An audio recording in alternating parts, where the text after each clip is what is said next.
Hello student, मैं एक बार फिर से आप सभी का स्वागत करता हूं अपने यूट्यूब चैनल डिप्लोमा लेक्चर में। तो आज हम बात करने वाले हैं कंक्रीट टेक्नोलॉजी के चैप्टर नंबर 6 कंक्रीट ऑपरेशन के बारे में। ठीक है, कंक्रीट संक्रियाएं, जिसमें हमको क्या क्या पढ़ना है देखते हैं। अगर आप इसके पहले की वीडियोज़ को नहीं देखे हैं, 5 चैप्टर आपके सिलेबस के अकॉर्डिंग कंप्लीट कर दिए गए हैं। तो अगर आप उन चैप्टर्स को नहीं देखे हैं तो डिस्क्रिप्शन बॉक्स में आपको प्लेलिस्ट का लिंक मिल जाएगा। आप वहां से प्लेलिस्ट को ओपन करके प्रत्येक वीडियो को देख सकते हैं और अपने जो नॉलेज है उसको बढ़ा सकते हैं और एग्ज़ाम में अच्छे नंबर पा सकते हैं। तो चलते हैं हम आज की वीडियो की तरफ और देखते हैं क्या हमको आज पढ़ना है। नया चैप्टर आज हमारा है चैप्टर नंबर 6 है। क्या है? Concrete operation. ठीक है, हिंदी में क्या बोल देते हैं इसको?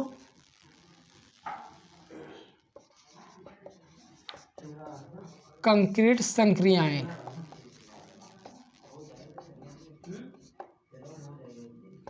कंक्रीट संक्रियाएं, ठीक है, ये इसका पार्ट नंबर 1 है। टोटल ये 2 पार्ट में आपको कंप्लीट हो जाएगा। Part number 1। ठीक है, तो कंक्रीट संक्रियाएं क्या होती हैं पहले देख लेते हैं। ये क्या ऑपरेशंस होते क्या है?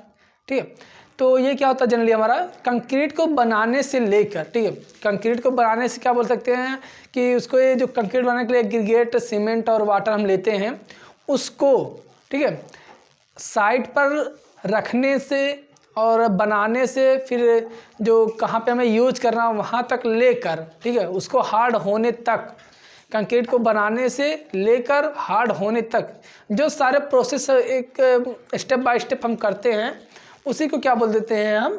उसी को कंक्रीट ऑपरेशन बोल देते हैं। ठीक है, उसी को हम कंक्रीट ऑपरेशन बोल देते हैं। तो इसमें जो पहली क्रिया करते हैं, पहला तो फॉर्म वर्क लगाते हैं। ठीक है, पहला जो हम क्या करते हैं फॉर्म वर्क लगाते हैं। तो फॉर्म वर्क आपके सिलेबस में नहीं है। ठीक है, इससे आपके क्वेश्चंस नहीं आएंगे, इसलिए फॉर्म वर्क चैप्टर आपका एक है। इसके पहले के जो चैप्टर्स है आपके बुक में जो है एक फॉर्म वर्क अलग से चैप्टर दिया गया, तो इसको हम नहीं पढ़ा रहे हैं क्योंकि ये आपके सिलेबस में नहीं दिया गया है और इससे भी क्वेश्चंस भी बहुत कम ही आते हैं। ठीक है, इम्पॉर्टेंट बहुत ज़्यादा नहीं है ये, इसलिए ये चैप्टर आपको नहीं पढ़ा रहे हैं। और फिर उसके बाद क्या आता है? उसके बाद आपका आता है स्टोरेज ऑफ इंग्रेडिएंट्स। ठीक है, किस प्रकार से स्टोरेज करते हैं जो हमारे कंक्रीट बनाने के इंग्रेडिएंट्स होते हैं, storage of ingredients. Third step क्या आता है हमारा? Batching of ingredients. Batching of ingredients. Fourth क्या हो गया हमारा? फोर्थ हमारा आता है ट्रांसपोर्ट,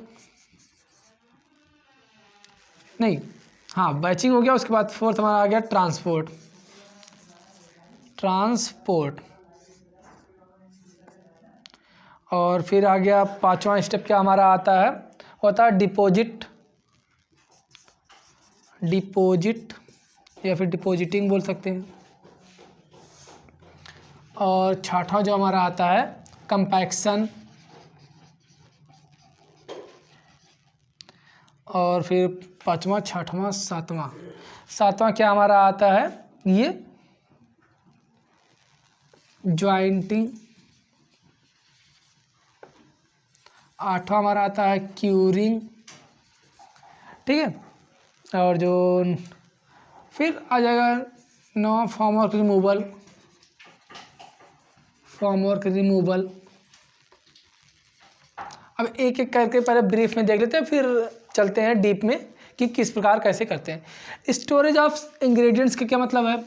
कंक्रीट बनाने के कौन कौन से इंग्रेडिएंट्स होते हैं? जनरली हमारे 3 होते हैं। पहला सीमेंट, दूसरा क्या हो गया हमारा एग्रीगेट, और तीसरा क्या होगा हमारा पानी। ठीक है, इसको किस प्रकार से हम स्टोर करते हैं साइट पे या फिर हमारा जो लैब होता है या जहाँ से हमें कंक्रीट बना के भेजना है वहाँ पे किस प्रकार से इसका स्टोर करते हैं, वो हो गया हमारा। फिर बैचिंग ऑफ इंग्रेडिएंट्स, किस प्रकार से कंक्रीट का प्रोपोर्शन लेते हैं हम, ठीक है, आयतन के अनुसार लेते हैं, वेट के अनुसार लेते हैं, ठीक है, किस प्रकार से इसको लेते हैं फिर मिक्स करते हैं, तो ये हमारा हो गया बैचिंग ऑफ इंग्रेडिएंट्स। किस प्रकार से हम वाटर लेंगे, कितना कितना सीमेंट लेंगे, कितना एग्रीगेट लेंगे, उसके बारे में पढ़ना हमको बैचिंग ऑफ इंग्रेडिएंट्स में।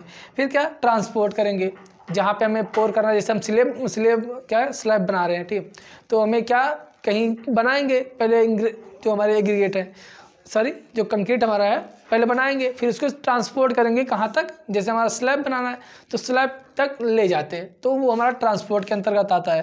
फिर इसके बाद डिपोजिटिंग, ट्रांसपोर्ट तो हमने कर दिया, ले जाके रखना थोड़ी है वहाँ पे, ले जाके फिर इसको पोर करना है साइड पे हमको, तो हमारा डिपोजिटिंग के अंतर आता है। फिर कंपैक्शन क्या करेंगे, जब हमने इसको डिपॉजिट कर दिया फिर उसमें कुछ वाइट्स रहेंगे, वाइट्स को ख़त्म करने के लिए क्या करते हैं हम, उसको जो वाइब्रेटर्स हमारे कुछ मशीन्स वाइब्रेटर्स आते हैं उसके द्वारा हम कंपैक्ट करते हैं, ठीक है, जिसको हम संघनन बोल सकते हैं।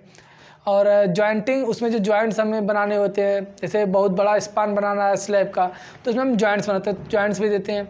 फिर हमारा जॉइंट्स बन गया, कंपैक्ट हो गया, पोर हो गया, ट्रांसपोर्ट हो गया, सब तो हो गया। अब वो हार्ड होगा, हार्ड होने के बाद क्या करेंगे, उसको दूसरे दिन तीसरे दिन फिर क्या करेंगे, उसको क्यूरिंग मतलब कि तराई करते रहते हैं। आप देखते होंगे जनरली घरों में क्या तराई होता रहता है, जैसे आज घर हमारा बन के तैयार हुआ, फिर हफ्ते भर 10 दिन 14 दिन 15 दिन, ठीक है, इस तरह से उसकी क्यूरिंग करते हैं। तो हमारा क्यूरिंग होता है ताकि स्ट्रेंथ अच्छे से वो हमारी गेन कर सके और उसके जो वाइट्स होते हैं वो उड़ सकें। फिर फॉर्मवर्क रिमूवल कर देते हैं, फॉर्मवर्क उसको हटा देते हैं वहाँ से, जैसे हमारा फॉर्मवर्क लगा था स्लैब में, स्लैब से फॉर्मवर्क को हटा देते हैं। तो ये हमारे जनरली 9 स्टेप होते हैं ये कंक्रीट ऑपरेशंस में, ठीक है, ये 9 स्टेप आप याद रखिएगा, ये एग्जाम में के लिए बहुत ही ज़रूरी होता है, ये कंक्रीट ऑपरेशन चैप्टर आपके लिए बहुत ही ज़रूरी है। तो अब हम देखते हैं एक एक करके।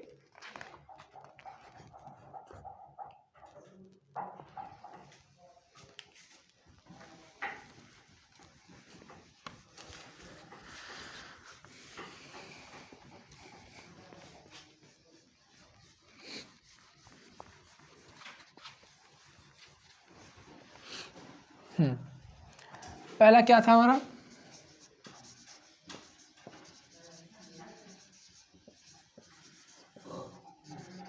Storage of ingredients.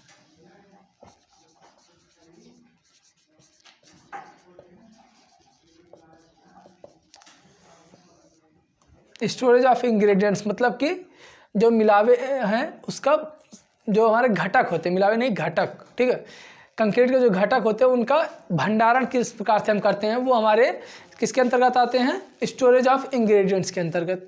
तो ये तो जनरली आप पढ़ चुके होंगे फर्स्ट सेमेस्टर में कि क्या होता है, किस किस प्रकार से स्टोरेज करते हैं, किस प्रकार से स्टोरिंग करते हैं, जैसे सीमेंट का स्टोर करना हुआ किस प्रकार से करते हैं, साइड पे किस प्रकार से करने हैं, कहीं और हमें रखना हुआ तो वहाँ पे किस प्रकार से करते हैं।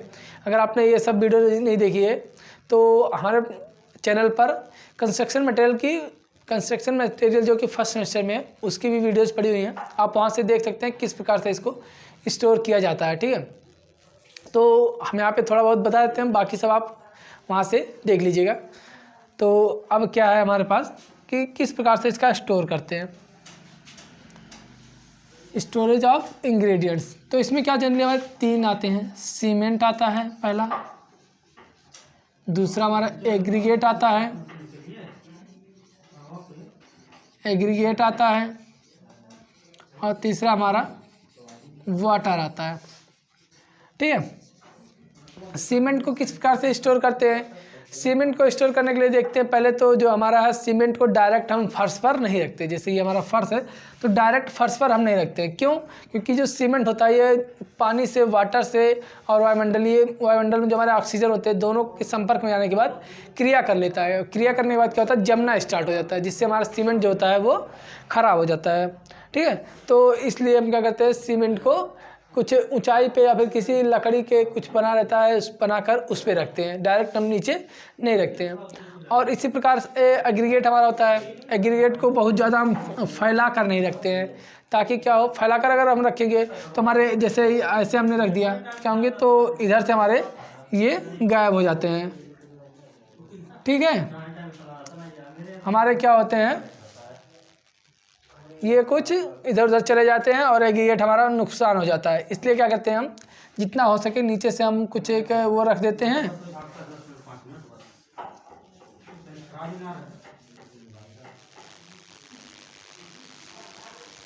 एग्रीगेट क्या करते हैं हम कुछ इस तरह से रखते हैं ताकि हमारा यहाँ पे कुछ लगा देते हैं ऐसे, ताकि बहुत ज़्यादा एग्रीगेट हमारा वेस्ट ना हो, ठीक है। और इसी प्रकार वाटर को भी हम करते हैं स्टोर। वाटर में कुछ हमारे केमिकल कंपोजिशन से या फिर कुछ केमिकल ना पड़ जाए जिससे हमारा सीमेंट बेकार हो जाए, एग्रीगेट में कुछ मतलब कि खराबी आ जाए। तो इस प्रकार से जो बहुत अच्छे से इसका रखरखाव में करना पड़ता है ताकि हमारे जो इंग्रेडिएंट्स हैं वो बेकार ना हो और ज़्यादा से ज़्यादा यूज किया जा सके ज़्यादा टाइम तक। जैसे क्या होता है कभी कभी बहुत ज़्यादा दिन तक हमें इंग्रेडिएंट्स को रखना पड़ता है, इंग्रेडिएंट्स हमने मंगा लिया और आज काम है ही नहीं, तो इसलिए हमें उसको अच्छे से स्टोर करना बहुत ही ज़रूरी होता है। नेक्स्ट स्टेप जो हमारा आता है बैचिंग, ठीक है। सेकंड स्टेप जो हमारा आता है बैचिंग ऑफ इंग्रेडिएंट्स।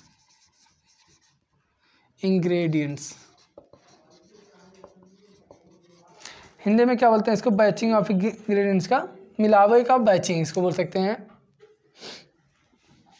इंग्रेडिएंट्स या फिर एग्रीगेट बोल सकते हैं, कुछ भी बोल सकते हैं। तो जो हमारे पहला सीमेंट हो गया, इसको बाई वेट हम लेते हैं, बाई वॉल्यूम लेते हैं। बैचिंग का पहले मतलब हम आपको बता दें, बैचिंग का मतलब क्या है। हमें जैसे कंक्रीट बनाना है, 1 मीटर क्यूब का कंक्रीट बनाना है, तो उसमें कितना हम सीमेंट लेंगे, कितना सैंड लेंगे और कितना वाटर लेंगे, ठीक है। तो ये हमारा होता है बैचिंग, किस प्रोपोर्शन में किस आयतन अनुसार या फिर वेट के अनुसार हम लेते हैं सीमेंट सैंड और वाटर को, उसी को हम बैचिंग बोल देते हैं जनरली, ठीक है। सीमेंट को हम जनरली बाई वेट भी लेते हैं और बाई वॉल्यूम भी लेते हैं, इसी प्रकार से एग्रीगेट भी हमारा होता है। इसके लिए आप देखते होंगे बाई वेट और बाई वॉल्यूम दोनों लिया जाता है। जो इंजीनियरिंग कार्य में जनरली लिया जाता है वो बाई वेट लिया जाता है, ठीक है, बाई वेट ही लिया जाता है। और बाई वॉल्यूम तो ऐसे ही जनरली ले लेते हैं, बाई वेट हो गया, बाई वॉल्यूम हो गया। और वाटर क्या करते हैं हम, इसको हम वॉल्यूम के हिसाब से ही लेते हैं, आयतन के अनुसार ही लेते हैं वाटर जो हमारा होता है। तो ये हमारा क्या हो गया, बैचिंग ऑफ इंग्रेडिएंट्स, ठीक है। ये हमारा बैचिंग ऑफ इंग्रेडिएंट्स यहीं पे होता है। मेजरमेंट ऑफ वाटर, इस मतलब कि ऐसे हमारा मेजरमेंट ऑफ वाटर मतलब किस प्रकार से हम वाटर लेते हैं, जैसे कुछ आपके जो यहाँ पे दिया गया है बुक में वो हेडिंग दिया गया है। इसको 2 हिसाब से आपको बांटा गया, बाई वेट और बाई वॉल्यूम। तो वही हम अगर वेट के अनुसार ले रहे हैं उसको तौल कर ले रहे हैं कि जैसे क्या कर रहे हैं हम 2 किलो सीमेंट 2 केजी सीमेंट ले रहे हैं, 4 केजी क्या कर रहे हैं फिर सैंड ले रहे हैं, फिर इसमें 10 लीटर पानी मिला रहे हैं, तो ये क्या हो गया हमारा बाई वेट हो गया। और ऐसे हम 1 मीटर क्यूब लेते हैं सीमेंट लेते हैं, फिर 4 मीटर क्यूब क्या कर रहे हैं हम सैंड ले रहे हैं, 4 मीटर क्यूब सैंड ले रहे हैं, और फिर ऐसे ही फिर क्या कर रहे हैं हम वाटर भी ले रहे हैं, ठीक है, वाटर ये हो गया। तो ये हमारा बाई वेट हो गया, ये हमारा बाई वॉल्यूम हो गया। इस हिसाब से हम क्या करते हैं बैचिंग करते हैं, लेते हैं और इसको मिक्स करते हैं, फिर बनाते हैं हमारा अपना कंक्रीट। दूसरा हो गया। और तीसरा क्या आता है हमारा देख लेते हैं। बैचिंग कर लिया हमने, अब क्या करेंगे इसको मिक्स भी तो करेंगे भाई। हमने तो अलग अलग ले लिया, सारी चीज़ को अलग अलग ले लिया, मान लिया 4 केजी ये ले लिया, 4 केजी ये 6 केजी ये ले लिया, और फिर 10 लीटर ये ले लिया वाटर। अब ये तो हमने ले लिया, अब इसको मिक्स भी तो करेंगे, तो वो हमारा मिक्सिंग के अंतर्गत आता है, ठीक है। इसको मिक्स करना वही हमारा मिक्सिंग कहलाता है।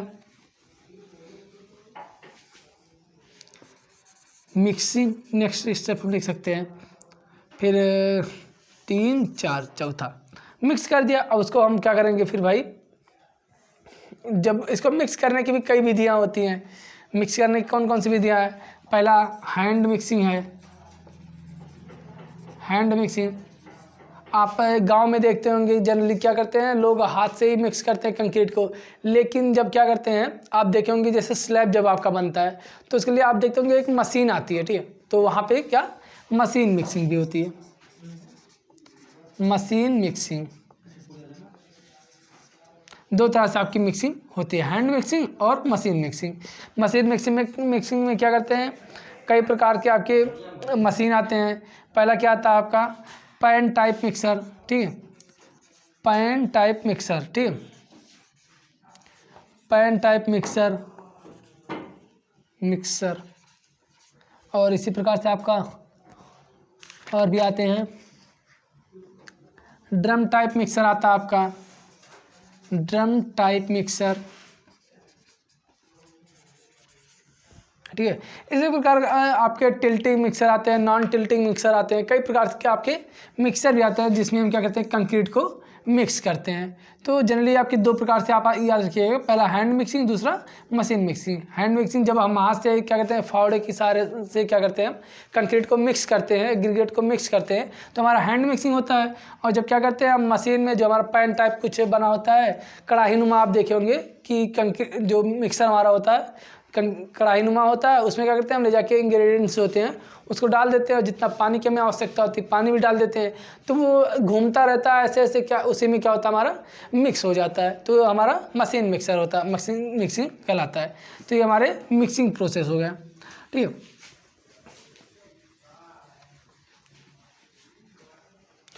और चौथा, हमने तो मिक्स तो कर दिया, अब क्या करेंगे, इसका ट्रांसपोर्ट करेंगे, ट्रांसपोर्ट, ठीक है। अब इसको ट्रांसपोर्ट कैसे करेंगे, इसके भी कई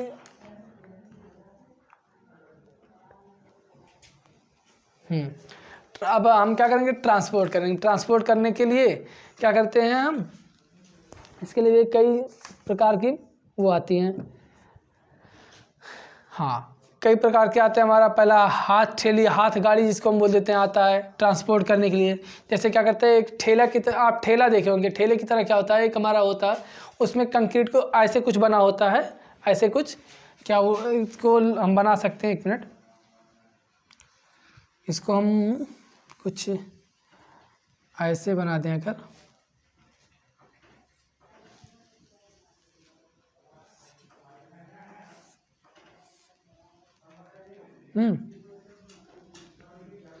आप 3D तो हम आपको नहीं दिखा सकते, लेकिन कुछ इस तरह से बना होता है। आप पकड़ के इसमें क्या करते हैं, कंक्रीट को हम पोर कर देते हैं, उसके बाद ऐसे पकड़ के ये दोनों हैंडल होता है, इसको पकड़ के हम लेके जाते हैं, और जहाँ पे हमको पोर करना होता है वहाँ पे हम पोर कर देते हैं। इसी प्रकार से मोटर चालित हमारा आता है, ये तो हाथ से खींचने वाला हो गया, ऐसे मोटर से चलने वाला भी हमारा ऐसे ही आता है। फिर आपको एक शक्ति चालित आता है जिसको हम डंपर बोल देते हैं, डंपर बोल देते हैं आप, ठीक है, गाँव में बोलते हैं डंपर, ठीक है, डंपर पे लद के जा रहा है, तो वही हमारा होता है ट्रांसपोर्ट मशीन, ट्रांसपोर्ट बोल सकते हैं, ट्रांसपोर्टर बोल सकते हैं, ट्रांसपोर्टिंग जिसके द्वारा हम करते हैं, अपने एग्रीगेट को एक जगह से दूसरे स्थान पे ट्रांसपोर्ट करते हैं, वो हमारा ट्रांसपोर्ट प्रोसेस के अंतर्गत आता है, ठीक है।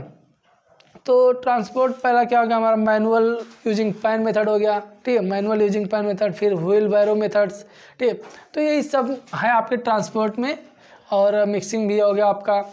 तो ये 4 प्रोसेस आपके हो गए, टोटल आपके 9 प्रोसेस है। तो आगे भी देख लेते हैं कौन सा क्या है।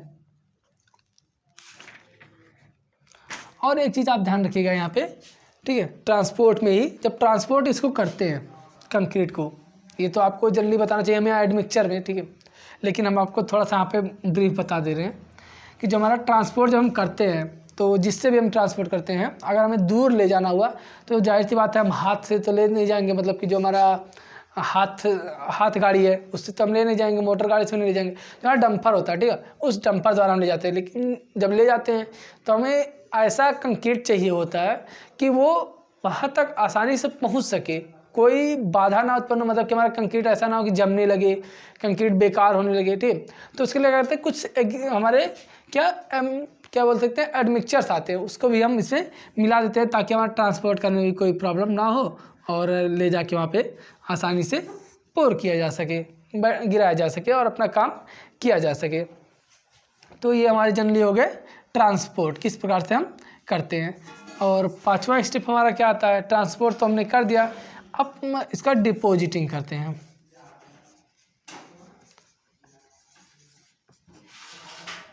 डिपोजिटिंग, ठीक है, किस प्रकार से इसको डिपॉजिट करते हैं वहाँ पे, किस प्रकार से, या फिर इसको हम पोर बोल सकते हैं, पोरिंग, और किस प्रकार से इसको हम गिराते हैं। ठीक है, ये हमारा पोरिंग होता है। अब जनरली जो हमारा एग्रीगेट होता है वो क्या, उसकी एक हाइट निश्चित होती है, कितनी ऊंचाई से हम गिराएंगे, ज़्यादा ऊंचाई से नहीं गिराएंगे, नहीं तो क्या होता है, फैल जाता है, सेग्रीगेशन होने लगता है, ब्लीडिंग होने लगती है, ये सब सारी क्रियाएं होने लगती हैं। इसलिए हमें एक फिक्स दे दिया जाता है कि हम इतने ही ऊंचाई से क्या करते हैं, गिराते हैं। तो ये हमारा पोरिंग होता है। कंक्रीट को साइड पे हमें पोर करना, मतलब कि साइड पे बिछाना ही क्या कहलाता है, हमारा डिपॉजिटिंग कहलाता है। इसको हम जनरली क्या करते हैं, 1.5 मीटर की ऊंचाई से गिराते हैं। ठीक है, इससे ज़्यादा ऊंचाई से नहीं गिराते हैं। जनरली जो हमारा होता है 1.5 मीटर की ऊंचाई से ही गिराते हैं। तो ये आपके 5 प्रोसेस हो गए, बच गए आपके 3-4 प्रोसेस। ठीक है, वो क्या होते हैं, कैसे होते हैं, ये हम आपको नेक्स्ट वीडियो में बताएंगे। तो आज के लिए बस इतना रखते हैं। ठीक है, आई होप कि आप सभी को ये सारे टॉपिक समझ में आए होंगे। ये आपके एग्ज़ाम के पॉइंट ऑफ व्यू से बहुत इंपॉर्टेंट्स होते हैं, इम्पॉर्टेंट हैं भी, और आपके आगे के लिए अगर आप कहीं पे जाते हैं, साइट पे आपको काम करना हुआ, तो वहाँ पे भी आपको बहुत ही हेल्पफुल करेगा, हेल्पफुल आपके लिए होगा। तो आज के लिए बस इतना रखते हैं। अगर वीडियो आपको अच्छी लगी हो तो वीडियो को लाइक कीजिए, चैनल पर नए हैं चैनल को सब्सक्राइब कीजिए, और बेल आइकन को प्रेस करना ना भूलिए, ताकि आपको जो आगे आने वाली वीडियोज़ हैं उसकी नोटिफिकेशन मिल सके। तो आज के लिए धन्यवाद।